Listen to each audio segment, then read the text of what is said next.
J'ai envie de croire que pour une fois, le président de la République, Alassane Ouattara, va respecter cette promesse-là. J'ai envie de croire qu'il est en train de faire complètement le contraire de ce qu'il a fait en 2020. En 2020, il a fait croire à tout le monde qu'il ne serait pas candidat et il a été. Je pense qu'en 2025, peut-être, je l'ai dit sur un autre plateau de télévision, je pense que le président Alassane Ouattara ne sera pas candidat en 2025.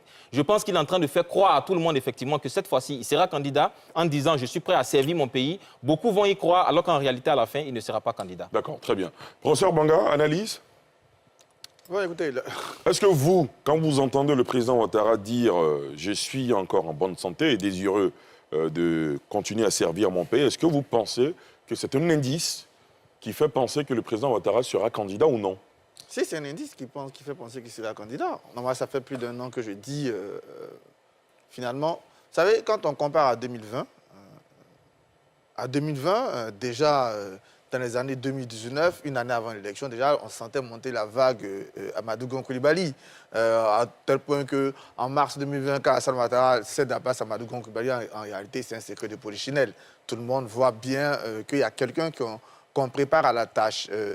Regardez les discours, regardez les meetings, regardez, il y a toute cette orchestration. On ne la voit pas aujourd'hui. Il n'y a que ça.